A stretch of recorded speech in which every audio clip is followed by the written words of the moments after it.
Malam selalu menyimpan rahasia, terutama di sebuah kota kecil yang tenang seperti Pemalang. Di balik keramaian pasar dan wangi masakan yang akrab bagi lidah orang Jawa, ada satu kisah yang jarang dibicarakan, namun membekas di hati setiap orang yang pernah mendengarnya. Kisah tentang seorang pedagang nasi grombyang yang namanya pernah begitu harum, Haji Warsito. Warungnya selalu dipenuhi pembeli, bahkan di jam-jam sepi sekalipun. Orang-orang rela menempuh perjalanan jauh hanya untuk bisa merasakan semangkuk nasi grombyang buatannya. Rasa gurihnya seolah tak bisa ditiru pedagang lain. Namun, di balik kenikmatan itu, ada pertanyaan yang tak pernah terjawab. Mengapa usahanya begitu cepat melesat? Mengapa setiap kali ada pesaing baru, tak pernah ada yang bisa bertahan lama? Orang-orang mulai berbisik, menyebut nama Haji Warsito dengan nada ragu. Ada yang percaya bahwa kesuksesannya bukan semata karena resep turun-temurun, melainkan karena sebuah perjanjian gelap, pesugihan. Perjanjian yang menuntut pengorbanan, yang tak hanya menyedot tenaga, tetapi juga mengikat nyawa. Dan sejak itu, aroma nasi grombyang yang dulunya menggugah selera, mulai menyisakan rasa takut. Di setiap sendok kuah, seakan ada rahasia yang tak seharusnya disentuh manusia biasa.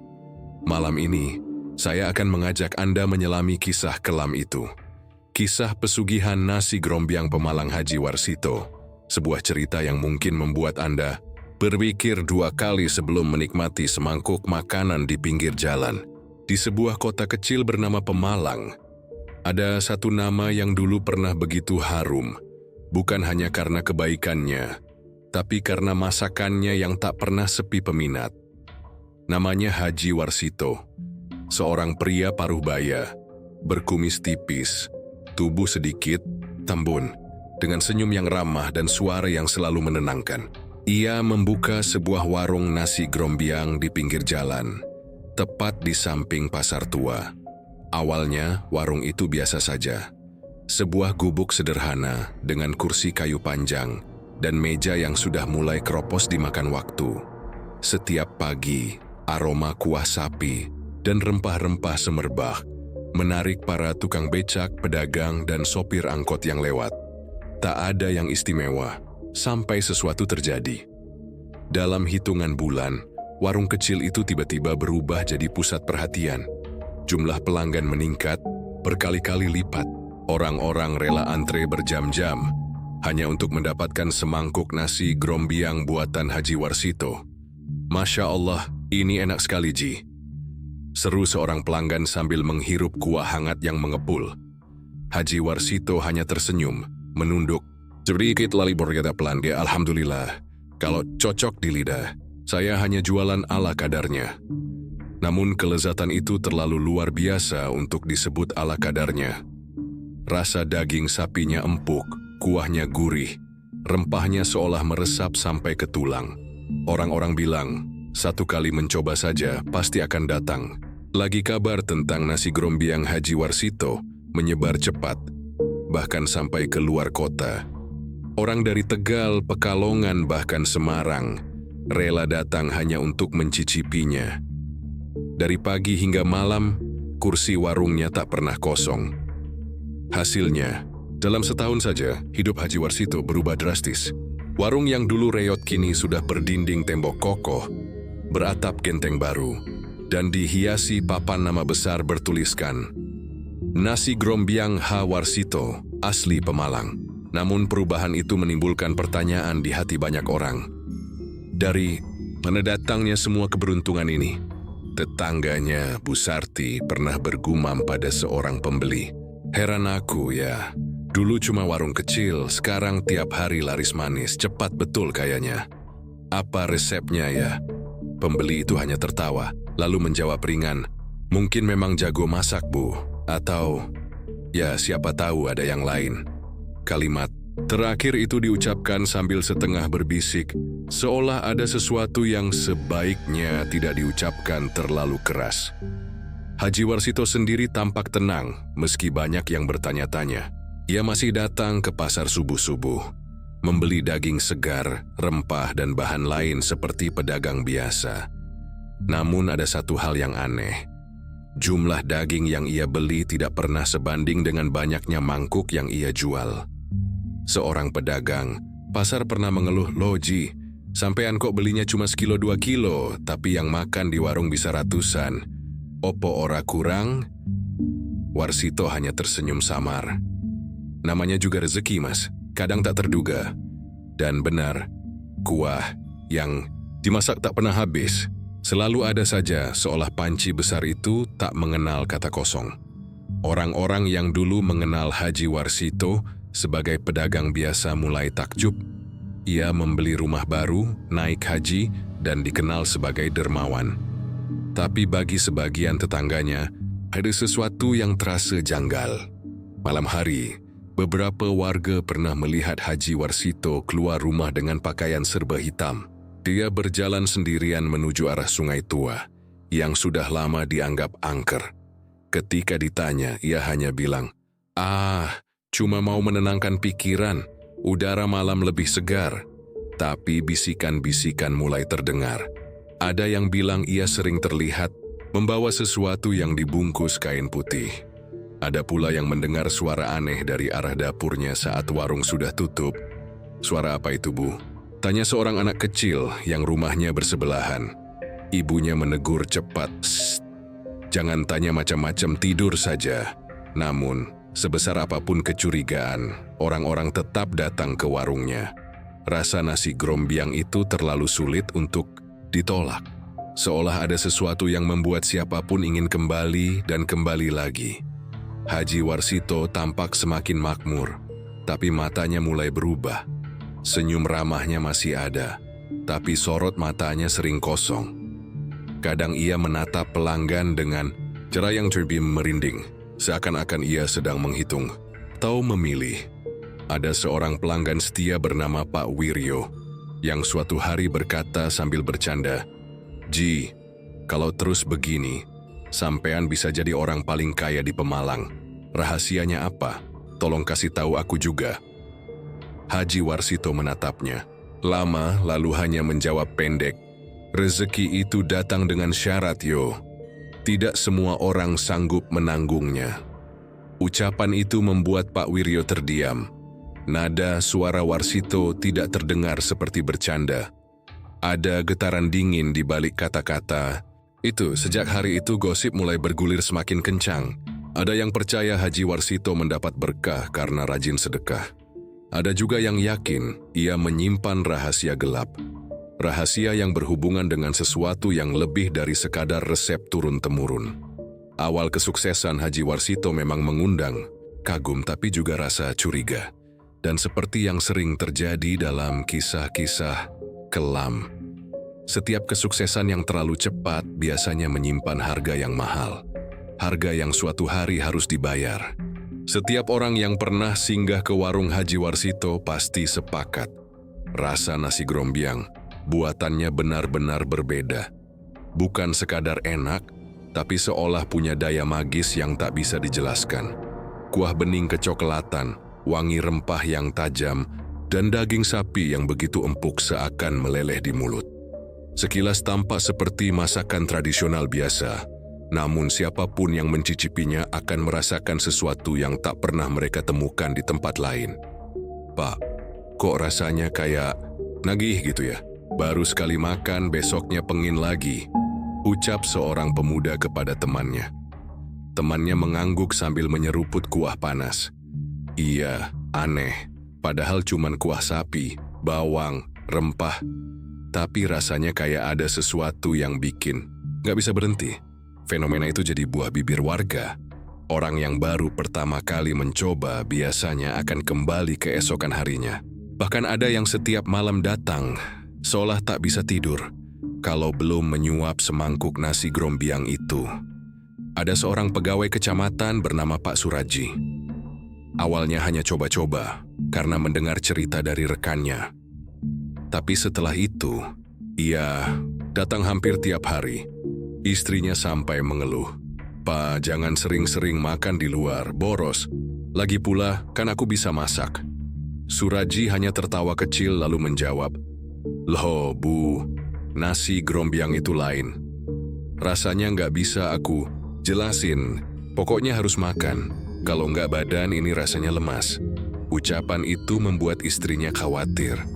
Tapi apa daya, suaminya tetap pergi diam-diam, duduk di bangku panjang warung Haji Warsito, dan menyeruput kuah yang seolah punya sihir tersendiri. Yang lebih aneh, orang-orang yang baru selesai makan sering mengaku cepat lapar lagi. Seakan semangkuk penuh itu tidak pernah benar-benar mengenyangkan. Tubuh mereka kenyang, tapi lidah dan pikiran mereka masih terus menginginkannya. "Pak, tadi saya makan 3 mangkuk, tapi kok rasanya masih kurang ya?" ujar seorang mahasiswa dengan wajah kebingungan.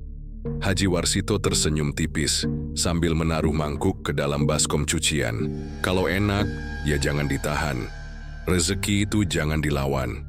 Kata-kata sederhana itu terdengar normal, tapi entah kenapa beberapa pelanggan merasa ada sesuatu yang janggal. Seolah Haji Warsito ingin mereka terus makan dan makan tanpa pernah puas. Tak sedikit pula yang mulai merasakan efek samping. Ada pelanggan yang setelah pulang makan bermimpi aneh. Mereka melihat wajah orang asing duduk di sebelahnya, memandangi mangkuk dengan tatapan kosong. Ada yang mendengar bisikan di telinganya, suara asing yang berkata, "Kamu akan kembali, kamu akan kembali." Namun ketika mereka bangun, rasa takut itu kalah oleh keinginan kuat untuk kembali ke warung. Seolah mimpi itu hanya bunga tidur. Padahal pelan-pelan tubuh mereka mulai dikuasai sesuatu yang tak terlihat. Seorang remaja bernama Rani pernah menceritakan pengalamannya. "Malam itu aku mimpi, ada perempuan tua duduk di ujung meja warung. Rambutnya panjang, mukanya pucat. Dia menatapku sambil tersenyum, tapi senyumnya aneh kayak bukan manusia. Besok paginya, entah kenapa aku tetap pengen makan di sana lagi." Temannya kaget mendengar cerita itu. "Loh, kok malah pengen balik lagi? Kalau aku sih mending nggak usah." Rani hanya menggeleng. "Aku nggak bisa. Rasanya kayak ada yang manggil." Cerita-cerita seperti itu semakin sering terdengar. Dan di balik semua itu, Haji Warsito tetap dengan senyum ramahnya, menyambut setiap pelanggan tanpa pernah tampak lelah. "Silakan duduk. Silakan coba. Kalau enak jangan lupa kembali lagi," katanya hampir setiap kali ada pelanggan baru. Kalimat itu terdengar sopan, tapi bagi mereka yang peka, ucapan itu terasa lebih seperti sebuah perintah, bukan sekadar ajakan. Semakin hari kelezatan nasi, grombyang Haji Warsito bukan hanya jadi legenda Pemalang, tapi juga membawa aura mistis yang sulit dijelaskan. Orang-orang percaya ada sesuatu di balik kuah bening itu.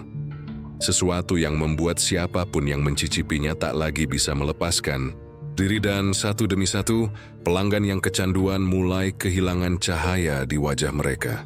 Ada yang tampak pucat, ada yang matanya sayu, bahkan ada yang tiba-tiba jatuh sakit tanpa sebab. Tapi anehnya, meski tubuh mereka melemah, mereka tetap kembali. "Pak, rasanya nggak bisa aku berhenti," ujar seorang lelaki tua dengan suara parau.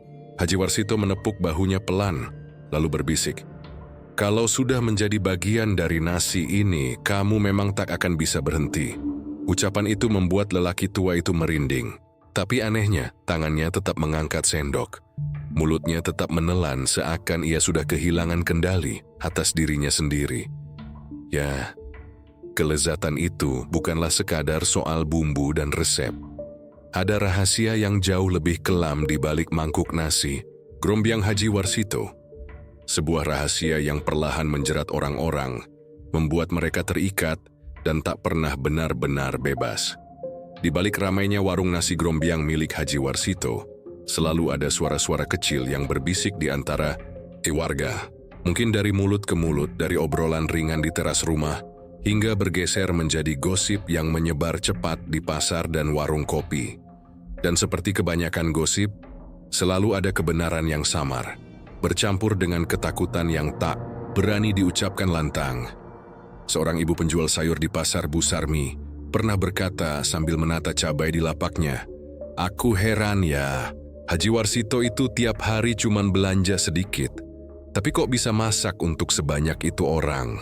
Kadang kulihat cuma bawa satu keranjang kecil daging, tapi yang makan di warungnya bisa puluhan, bahkan ratusan.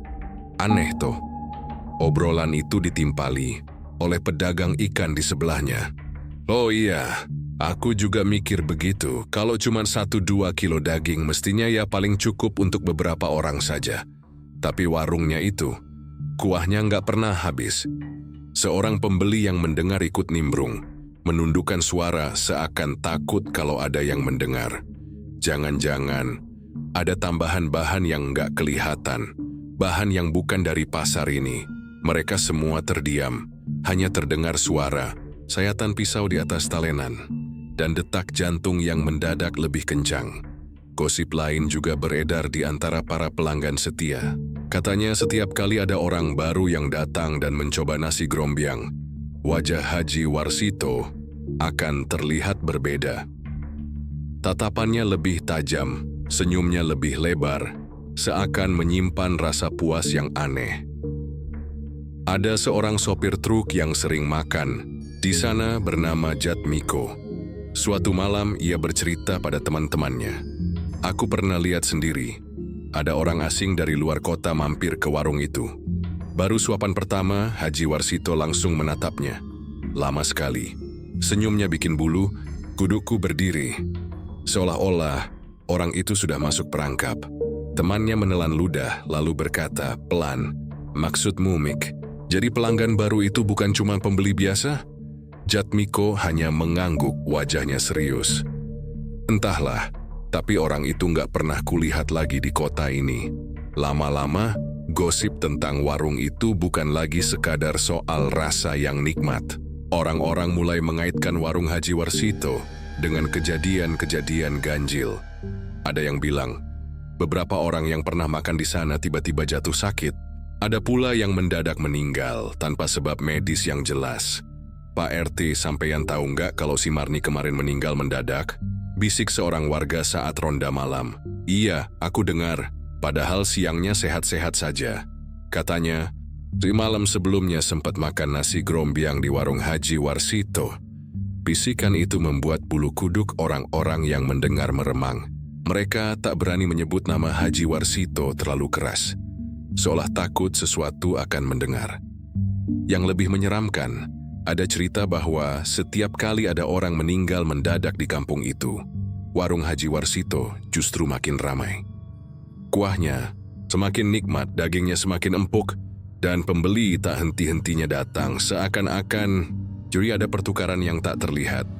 Ada juga gosip yang mengatakan Haji Warsito pernah terlihat berbicara sendiri di dapurnya saat warung sudah tutup. Suaranya pelan, seperti sedang bernegosiasi. Sudah, ini cukup. Jangan minta lagi. Aku sudah beri. Begitu kata seorang pemuda yang mengaku menguping dari jendela samping. Tapi ketika pemuda itu ditanya lebih lanjut, wajahnya pucat dan ia hanya menjawab singkat, aku nggak mau bahas lagi. Jangan tanya-tanya. Gosip semakin meluas. Ada yang menyebutkan kalau Haji Warsito sudah melakukan perjanjian gaib, bahwa kelezatan nasi grombyangnya datang dari syarat-syarat tertentu. Syarat yang tak bisa dijelaskan dengan logika manusia. Namun, anehnya, meskipun gosip itu begitu kuat, orang-orang tetap saja datang. Lidah mereka seakan tak peduli pada rasa takut. Bahkan mereka yang bercerita dengan nada khawatir, besoknya masih terlihat duduk di warung, menyuap kuah panas dengan wajah puas. Seorang pemuda pernah nyeletuk di warung kopi. Kalaupun benar, Haji Warsito pakai pesugihan, aku nggak peduli. Yang penting makanannya enak, murah, dan bikin nagih. Temannya langsung menegur, kamu gila, nggak takut kena bala? Pemuda itu tertawa hambar. Bala itu kan nggak langsung datang. Lagian, siapa tahu itu cuma gosip. Kalau rezekinya halal, ya kita ikut rezeki. Ucapan itu menunjukkan satu hal yang mengerikan. Orang-orang mulai menormalisasi gosip itu. Mereka tahu ada yang janggal. Mereka mendengar cerita-cerita kelam. Tapi tetap saja mereka kembali. Karena rasa lapar, karena lidah yang sudah ketagihan, atau Atau mungkin karena ada sesuatu yang lebih kuat yang memanggil mereka. Dan begitulah warung Haji Warsito bukan hanya menjadi tempat makan, tapi juga jadi bahan cerita di setiap sudut kota. Cerita yang membuat orang penasaran, ketakutan, tapi sekaligus tidak bisa menolak untuk mencoba. Di balik kelezatan nasi grombiang itu, gosip semakin menumpuk, membentuk kabut tebal yang menutupi kebenaran. Dan biasanya, di balik gosip, ada bagian dari kenyataan yang lebih mengerikan dari yang dibayangkan. Setiap warung pasti punya jam tutup. Ketika malam semakin larut dan pelanggan mulai pulang, biasanya hanya tinggal bunyi sendok beradu dengan mangkuk terakhir, sebelum akhirnya lampu dimatikan dan bangku-bangku ditumpuk. Tapi berbeda dengan warung Haji Warsito. Warung itu justru hidup ketika malam mulai mati. Banyak warga yang memperhatikan. Meski papan tutup sudah digantung di depan pintu, ada saja sosok-sosok asing yang datang larut malam. Mereka tidak seperti pelanggan biasa. Mereka tidak pernah tampak pada siang hari, tidak pernah berbincang, dan tidak pernah terlihat oleh warga lain, selain segelintir orang yang kebetulan masih terjaga. Salah satunya adalah Pak Riono, tukang becak yang sering mangkal di dekat pasar. Malam itu aku lihat sendiri, katanya suatu kali sambil menyalakan rokok.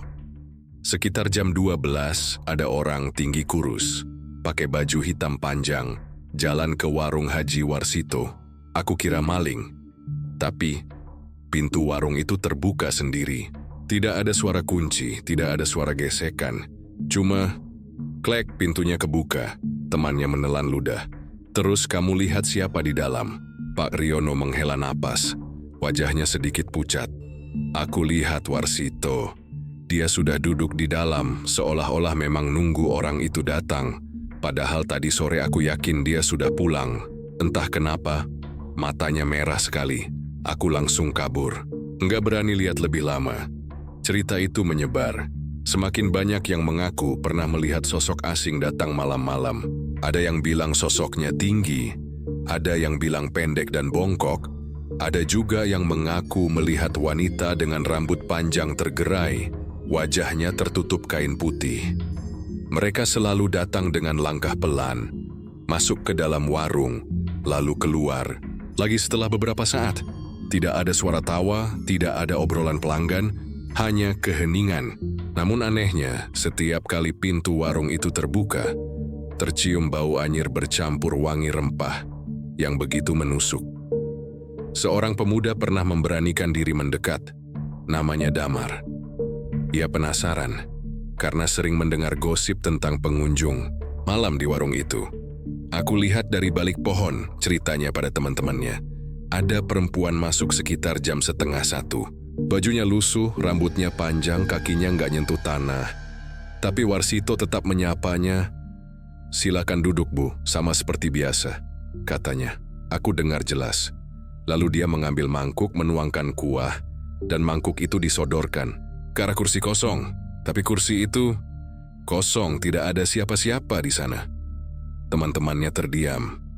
Salah satu langsung menimpali dengan suara bergetar. Jangan-jangan pengunjung itu bukan manusia, Mar. Damar hanya menunduk, wajahnya pucat. Aku nggak tahu, tapi waktu aku pulang, aku merasa ada yang mengikutiku dari belakang. Sampai rumah, aku muntah darah. Cerita Damar membuat gosip semakin liar. Tapi anehnya, meski ketakutan menyebar, orang-orang tetap makan di warung itu keesokan harinya. Seolah rasa takut hanya bertahan sampai perut mereka kembali merindukan kuah panas itu. Ada pula kisah yang diceritakan seorang karyawan toko kelontong dekat warung. Tiap malam Jumat Kliwon pasti ada yang datang. Rombongan 3 atau 4 orang. Pakaian mereka serba hitam. Jalannya pelan, wajahnya pucat, mereka duduk di meja paling pojok. Aku lihat dari kaca toko. Tapi setelah aku berkedip sebentar, mereka hilang. Yang tersisa cuma mangkuk-mangkuk kosong di atas meja. Orang-orang menegakkan badan, mendengarkan dengan bulu kuduk berdiri. Apa kamu yakin gak salah lihat? Tanya salah satu. Karyawan itu menatap mereka dengan mata serius. Aku lihat jelas. Yang bikin aku takut, mangkuk-mangkuk kosong itu masih berasap. Seolah benar-benar baru dipakai makan. Makin lama, pengunjung misterius itu seolah jadi bagian dari warung Haji Warsito. Seperti pelanggan setia, mereka datang di luar jam ramai saat dunia tertidur, ketika hanya orang-orang berani atau nekat yang masih berkeliaran. Dan yang lebih menyeramkan, beberapa warga merasa pernah duduk bersebelahan dengan mereka. Sosok yang tidak mereka sadari aneh saat itu, baru terasa ganjil setelah dipikir-pikir lagi.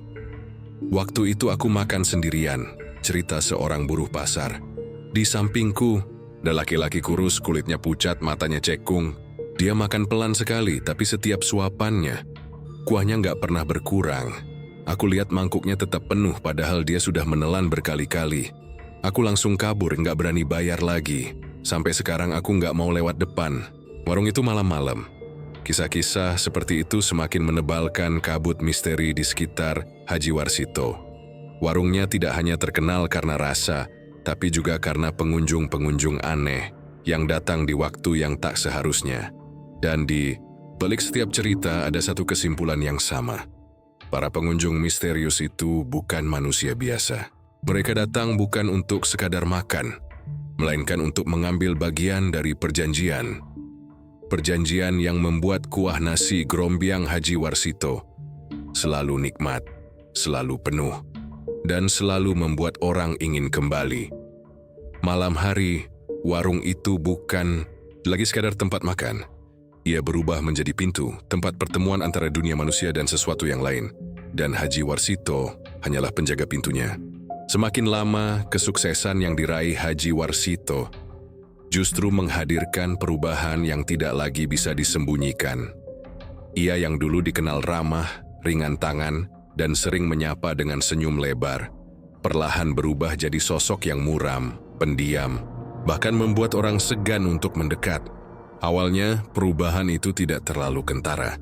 Senyumnya masih ada, tapi lebih tipis, tidak hangat seperti dulu. Sapaan yang biasanya hangat kini terdengar kaku. Namun makin lama, semakin jelas ada sesuatu yang berbeda dalam dirinya. Beberapa pelanggan setia mulai memperhatikan sorot matanya. Rasanya aneh, ya? Bisik seorang ibu pada temannya saat makan di warung. Dulu matanya teduh, sekarang kok seperti kosong. Kadang menatap tajam sekali, bikin merinding. Temannya mengangguk pelan sambil melirik ke arah Warsito yang berdiri di balik meja. Aku juga merasa begitu. Senyumnya itu bukan senyum ramah, tapi senyum yang entah kenapa bikin aku takut. Bukan hanya itu, Haji Warsito yang dulunya sering bercanda dengan pelanggan, kini lebih banyak diam. Ia hanya mengangguk ketika ditanya, jarang menjawab panjang. Kadang, ia bahkan terlihat berbicara sendiri di dapur. Suaranya pelan, seperti sedang bernegosiasi dengan sesuatu yang tidak tampak. Seorang karyawan warung pernah menceritakan pengalamannya. Suatu malam, aku tinggal sebentar untuk membersihkan piring.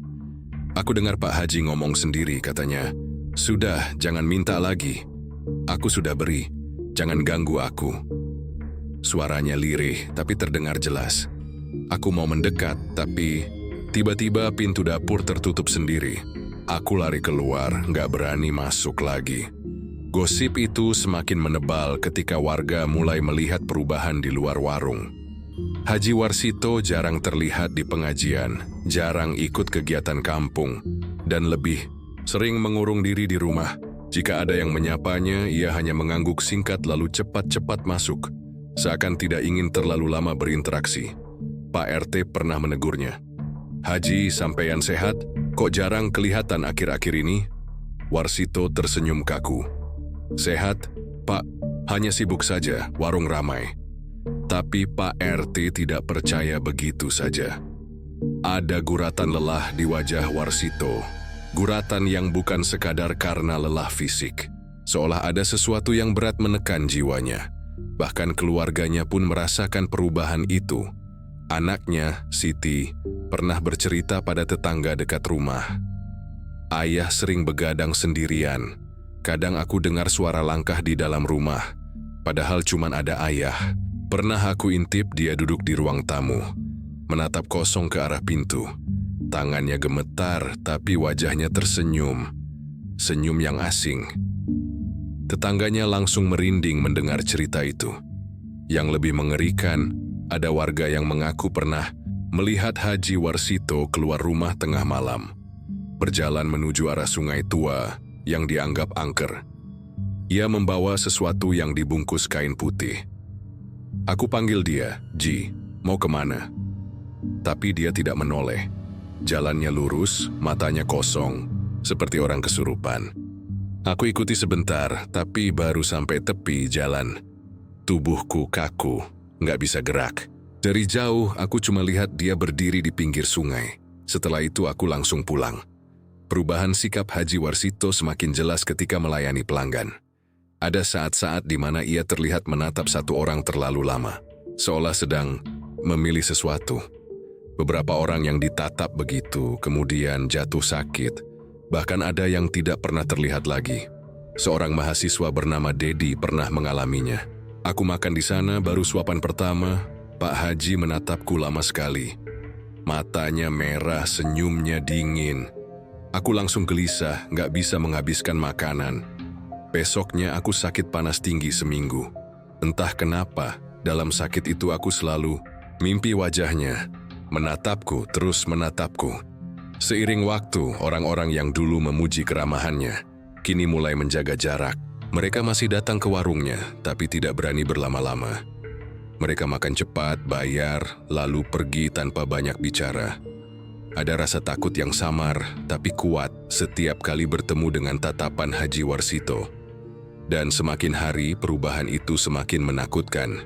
Matanya sering tampak sembab, seperti habis menangis, tapi senyumnya tetap mengembang. Kadang, tanpa alasan, ia bergumam pelan di hadapan pelanggan. Rezeki itu ada harganya, semua ada gantinya.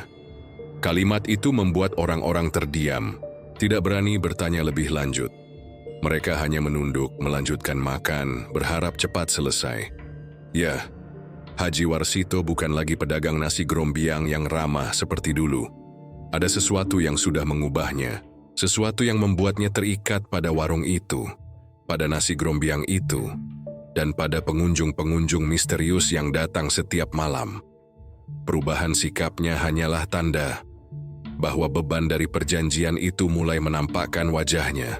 Setiap warung makan tentu ingin pelanggannya puas, kenyang, dan kembali lagi di lain waktu. Tapi di warung Haji Warsito ada sesuatu yang berbeda. Para pelanggan memang selalu kembali, tapi bukan karena puas semata. Ada rasa lapar aneh yang tak pernah bisa hilang. Semakin sering mereka makan di sana, semakin kuat ketergantungan itu. Awalnya orang-orang hanya menganggapnya wajar. Nasi grombiang Pak Haji memang enak, bikin nagih, begitu kata mereka. Tapi lama-kelamaan, tanda-tanda ganjil mulai muncul. Seorang sopir truk bernama Sardi pernah mengeluh pada temannya. Entah kenapa setiap lewat Pemalang, aku nggak bisa tahan kalau nggak mampir ke warung itu. Padahal perutku belum lapar, tapi lidah ini seperti haus sama rasa kuahnya. Kalau nggak makan, kepalaku pusing, badanku lemas. Dan benar saja Sardi jadi pelanggan setia. Tapi tubuhnya makin kurus, matanya cekung, seolah energi hidupnya terkuras sedikit demi sedikit. Bukan hanya itu, ada juga pelanggan yang setelah makan justru merasa ketakutan. Seperti seorang mahasiswa bernama Lina. Aku makan di sana malam itu sendirian. Rasanya enak, tapi begitu sampai rumah, aku mimpi buruk.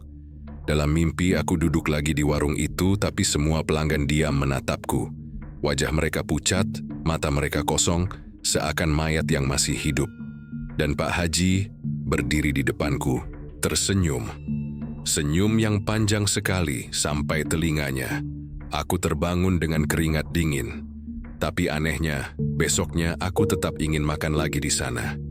Beberapa orang bahkan mengalami gangguan fisik. Ada yang muntah-muntah tanpa sebab. Ada yang pingsan mendadak dan ada yang jatuh sakit misterius. Dokter tidak menemukan penyakit apapun, tapi tubuh mereka terus melemah. Seorang bapak tua yang dikenal suka jajan di warung itu akhirnya meninggal. Mendadak.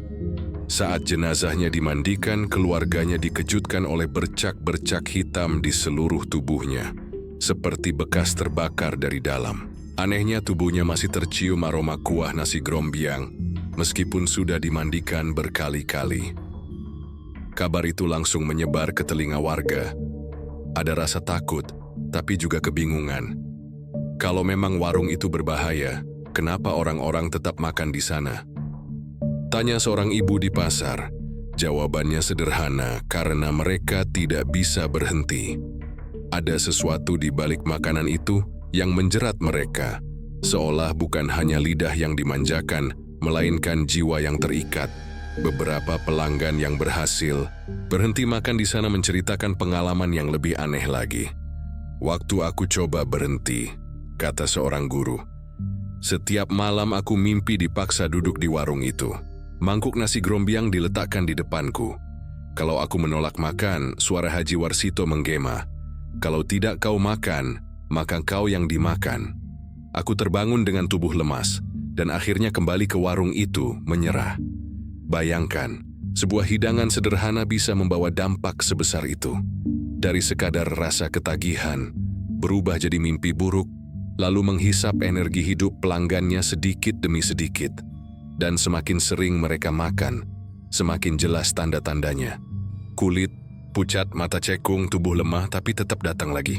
Seakan-akan nasi grombyang itu bukan hanya makanan, melainkan bagian dari sebuah perjanjian gelap. Beberapa orang yang peka terhadap hal gaib bahkan mengaku melihat sosok aneh di sekitar para pelanggan. Ada bayangan hitam yang selalu mengikuti mereka pulang setelah makan. Kadang bayangan itu menempel di punggung, kadang duduk di samping tempat tidur. Setiap kali aku makan di sana, kata seorang pemuda, malamnya aku merasa ada yang tidur di sampingku. Nafasnya kasar, dingin, dan aku nggak bisa bergerak. Baru setelah azan subuh, sosok itu hilang. Tapi keesokan harinya, aku ingin makan di sana lagi. Perlahan, warung itu menjadi semacam lingkaran setan. Orang-orang datang, makan, lalu membawa pulang sesuatu yang tak kasat mata.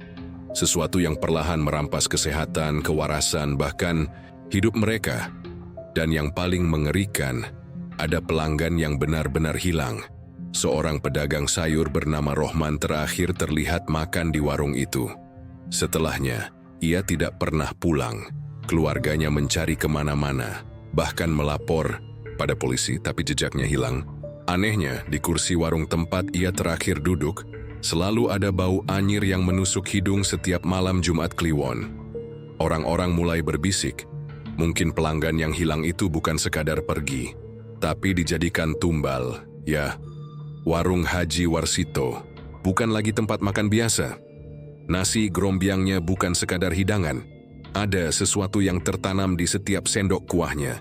Sesuatu yang menjerat, mengikat, dan akhirnya menelan mereka yang terlalu sering menikmatinya. Warung Haji Warsito memang tak pernah sepi pembeli. Dari pagi sampai malam, selalu saja ada yang datang. Entah warga sekitar, sopir luar kota, atau bahkan orang-orang asing yang wajahnya tak pernah dikenali siapapun.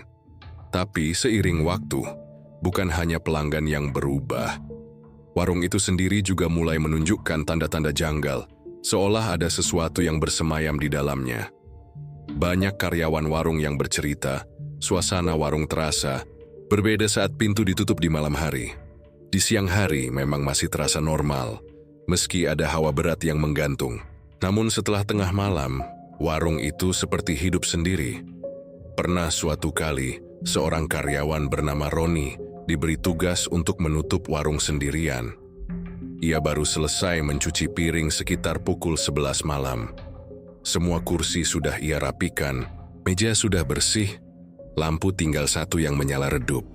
Tapi begitu ia hendak mengunci pintu, telinganya menangkap suara sendok beradu dengan mangkuk. Ceklek, kling, kling, pelan tapi jelas. Roni menelan ludah, lalu menoleh ke arah meja, paling pojok. Dan benar saja, di sana ada sebuah mangkuk berisi nasi grombyang yang entah dari mana datangnya. Asapnya masih mengepul, kuahnya hangat. Padahal tadi ia yakin semua sudah ia angkat.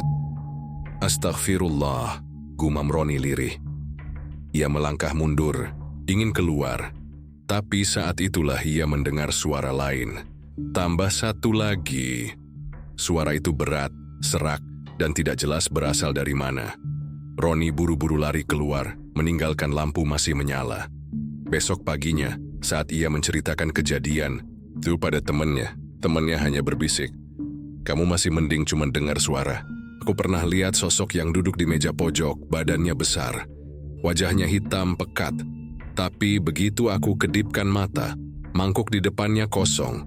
Kursinya juga sudah kosong." Cerita serupa dialami banyak orang. Ada pelanggan yang mengaku melihat kursi bergerak sendiri. Ada pula yang melihat sendok terjatuh dari meja, padahal tak ada seorang pun di dekatnya. Yang lebih aneh lagi, aroma warung itu berubah-ubah. Kadang harum rempah kuah nasi grombiang begitu menggoda, tapi kadang berganti menjadi bau amis yang menusuk hidung, seperti darah segar. Beberapa orang bahkan sampai muntah karena bau itu, tapi anehnya, tetap saja mereka kembali lagi esok harinya. Suatu malam Jumat Kliwon, seorang warga yang kebetulan melintas di depan warung mendengar suara gamelan Jawa mengalun lirih dari dalam, padahal warung sudah tutup. Rasa penasaran membuatnya mendekat, tapi begitu ia intip dari jendela, yang terlihat bukan alat musik, melainkan barisan bayangan hitam sedang duduk berjajar, mengangguk-angguk pelan seirama dengan tabuhan yang terdengar, entah dari mana. Warga itu menjerit ketakutan dan lari terbirit-birit, tak pernah lagi berani lewat jalan itu di malam hari. Tak hanya orang luar, keluarga Haji Warsito pun merasakan gangguan. Anaknya, Siti, pernah membantu di warung sore hari. Saat ia sedang mencuci piring, ia merasa ada yang berdiri di belakangnya. Dia pikir itu salah satu karyawan, tapi begitu menoleh tak ada siapa-siapa. Namun saat ia menunduk lagi, ia melihat bayangan hitam bergerak cepat melewati lantai, lalu menghilang di bawah meja. "Ayah," panggil Siti dengan suara bergetar. Warsito hanya menatapnya sebentar lalu berkata pelan, "Jangan hiraukan, itu bagian dari rezeki kita." Kalimat itu membuat Siti semakin takut. Bagaimana mungkin sesuatu yang begitu menakutkan dianggap bagian dari rezeki? Lama-kelamaan, warung itu seperti menjadi pusat kejadian mistis. Ada pelanggan yang tiba-tiba pingsan di meja tanpa sebab. Ada yang tubuhnya mendadak kaku, matanya melotot ke arah langit-langit, lalu sadar seolah tidak terjadi apa-apa. Dan ada pula yang tiba-tiba berbicara dengan suara berbeda, suara berat yang sama sekali bukan milik mereka sendiri. Salah satu saksi mata adalah seorang karyawan yang sedang melayani malam itu.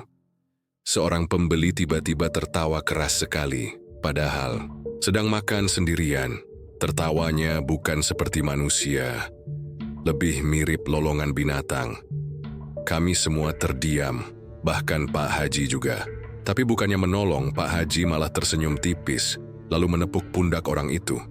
Setelah itu, dia tenang kembali, seperti tidak terjadi apa-apa. Keanehan itu makin sering terjadi. Warga sekitar pun mulai menghindari jalan di depan warung, terutama kalau malam sudah larut. Mereka bilang, dari luar sering terlihat sosok-sosok duduk di dalam meski pintu warung terkunci.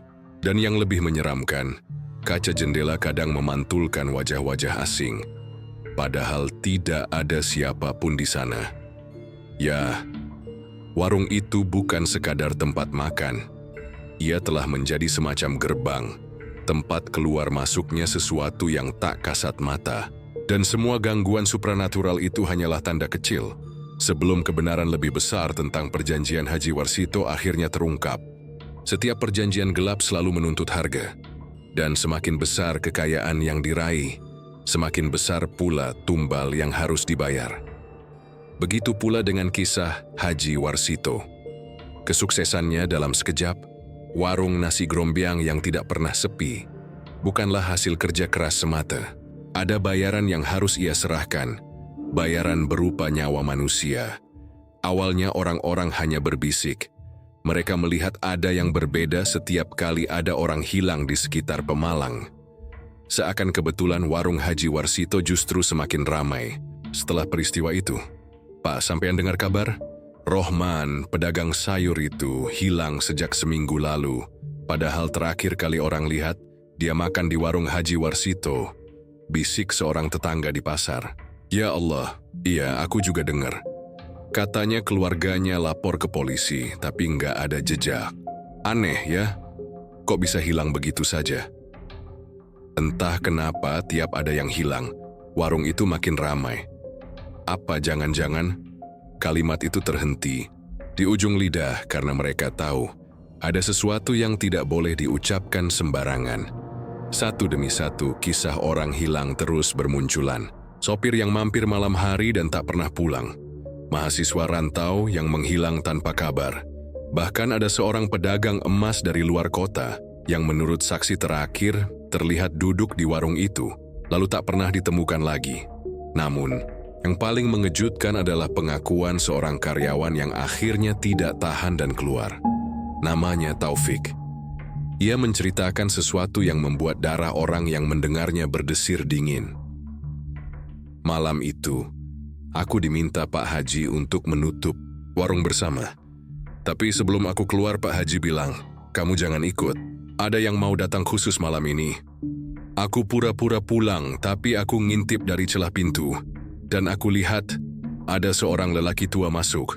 Pakaiannya lusuh, wajahnya sayu. Dia duduk, lalu Pak Haji menyajikan mangkuk nasi grombyang. Lelaki itu makan pelan sampai habis. Setelah itu, dia terkulai di meja, tubuhnya kaku, lalu hilang. Bukan pergi, bukan keluar, hilang. Kursinya kosong, mangkuknya bersih, seakan tak pernah ada siapapun di sana. Taufik langsung kabur malam itu juga, dan tidak pernah kembali bekerja. Cerita itu semakin memperkuat dugaan warga. Ada tumbal di balik semangkuk nasi grombyang. Ada nyawa yang diserahkan sebagai bayaran atas ramainya warung. Dan siapa yang menjadi tumbal, hanya perjanjian gelap itu yang menentukan. Kejanggalan lain juga kerap terlihat. Beberapa pelanggan yang sering makan, tubuhnya semakin kurus, matanya sayu, hingga akhirnya menghilang begitu saja.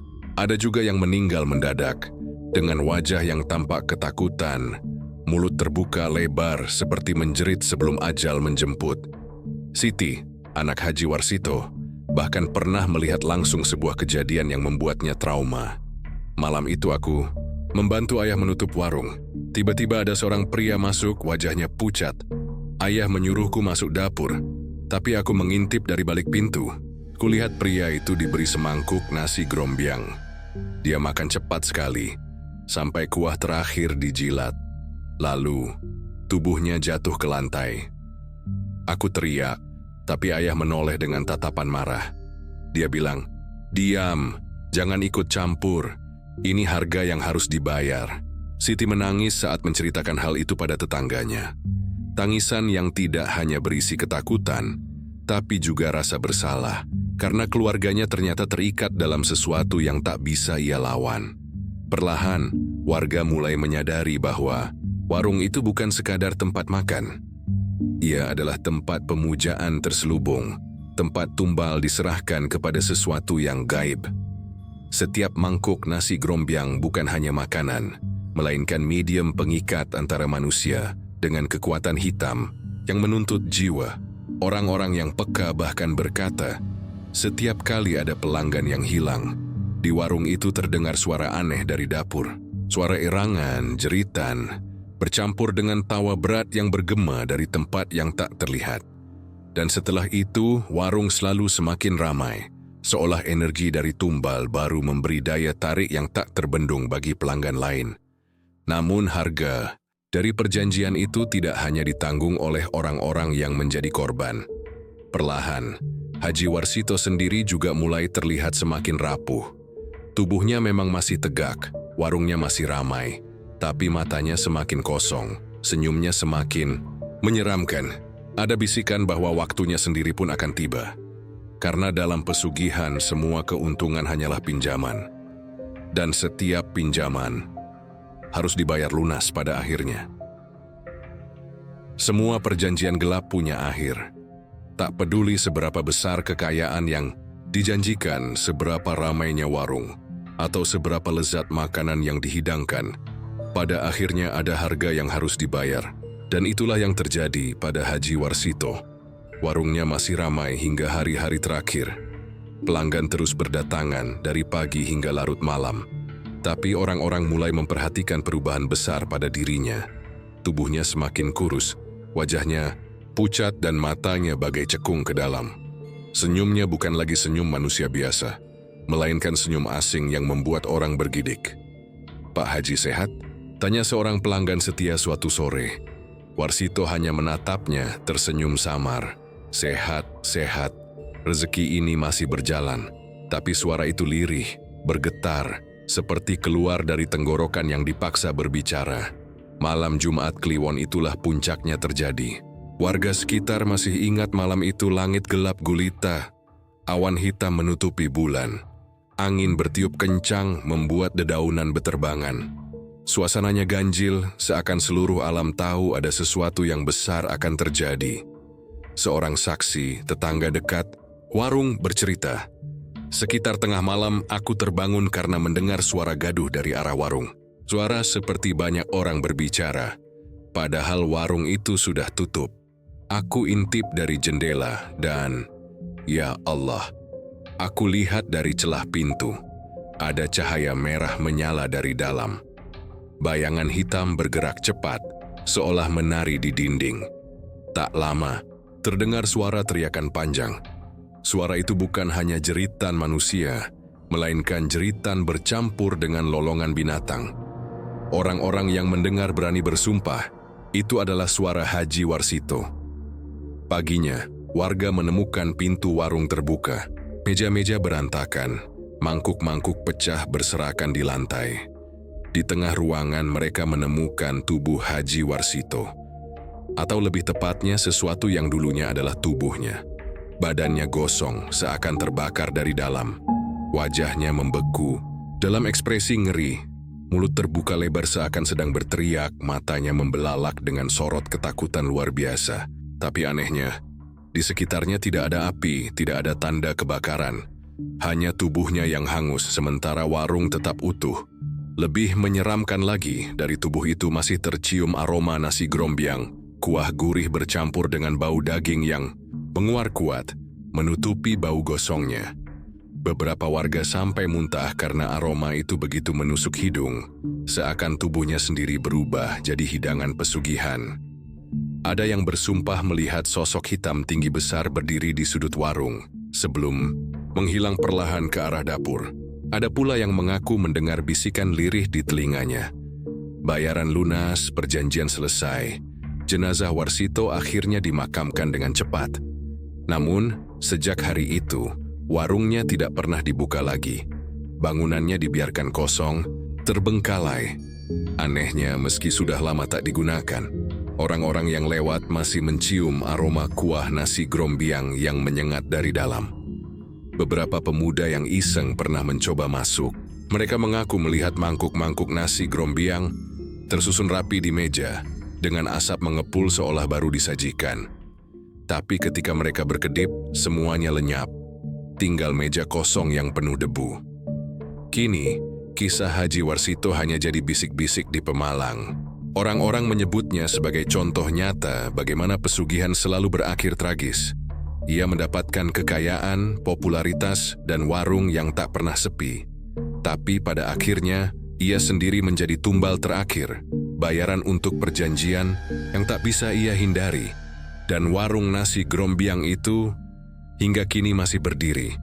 Kosong, sepi, tapi penuh misteri. Banyak yang percaya, siapapun yang mencoba membuka kembali warung itu akan bernasib sama seperti Haji Warsito. Karena perjanjian, gelap itu mungkin belum benar-benar berakhir. Setiap kisah menyeramkan, selalu menyimpan sebuah pesan. Dan cerita tentang Haji Warsito, pemilik warung nasi grombyang di Pemalang, bukan hanya sekadar kisah mistis untuk menakut-nakuti. Ia adalah cermin, peringatan bagi kita semua tentang harga dari keserakahan. Kita tahu manusia sering tergoda oleh jalan pintas. Ingin cepat kaya, ingin terkenal, ingin dihormati. Tapi di balik semua itu selalu ada konsekuensi. Haji Warsito mungkin hanya seorang pedagang biasa yang ingin sukses. Namun, ketika godaan datang dalam wujud perjanjian gelap, ia memilih menerima. Dan sejak saat itu seluruh hidupnya tidak lagi miliknya. Bayangkan, setiap mangkuk nasi grombyang yang ia hidangkan bukan hanya makanan, melainkan bagian dari sebuah perjanjian. Setiap pelanggan yang hilang, setiap tubuh yang melemah adalah harga dari sebuah kesepakatan yang tidak pernah bisa ia batalkan.